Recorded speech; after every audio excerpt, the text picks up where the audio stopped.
Okay, this is going to be my presentation for my digital portfolio.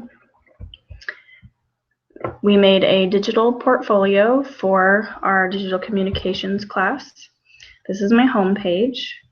I'm Heather Thompson, and this was EDUC 5263. This is a picture of my dog playing in the snow. He's a chocolate lab.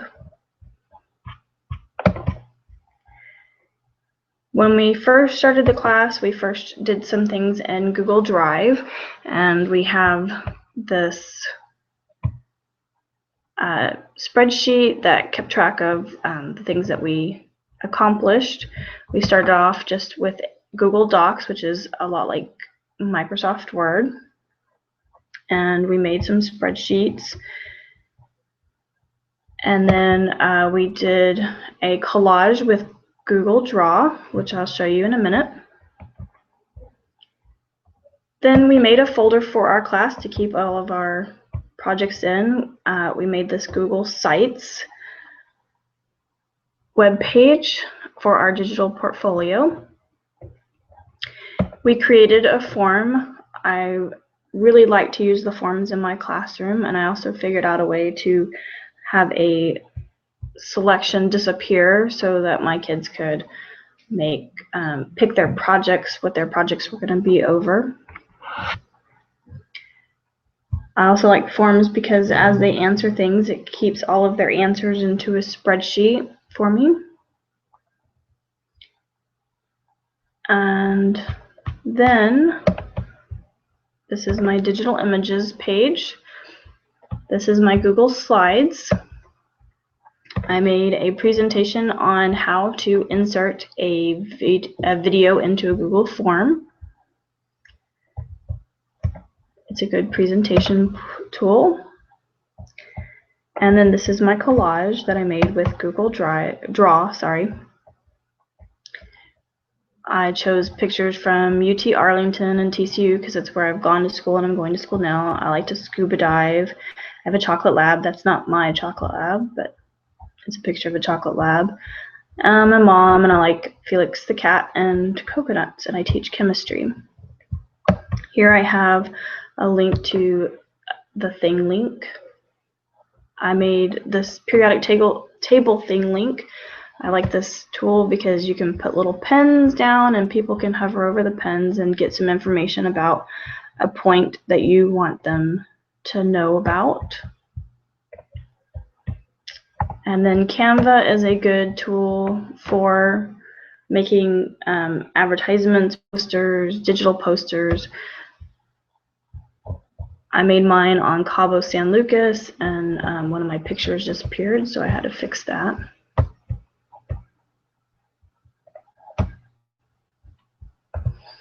We also made some videos. This first video was a green screen video. We used an app called TouchCast on the iPad. I picked some pictures from Hawaii and then gave clues, so we made it like a figure out where I am type video, and we just embedded the pictures into the app and then stood in front of a green screen and the pictures were in the background. I also made a video using Snagit. Snagit's found right over here. It's a Google Chrome extension. Again, how to insert a video into a Google form. I did that several times. And again, how to insert a Google video into a Google form, but this time using QuickTime Video. And then we also created some video lessons. This one was created using EduCreations. You can embed questions or materials into the videos, and then we also use Zaption and EduCanon.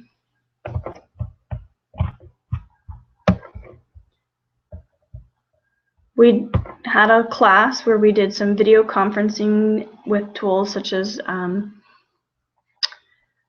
the Google Hangouts that I'm using for this presentation. We also used Ustream, JoinMe, Zoom, and Google Hangouts.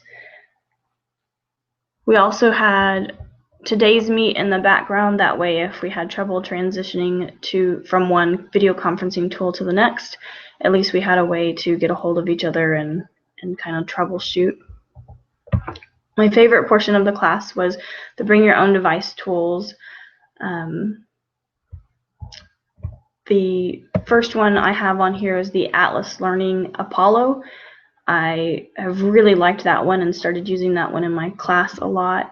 My kids are giving me good feedback about it because I can put a presentation up on the board, I can write on it, I can leave my notes up for them. I don't have to erase it or download it or upload it.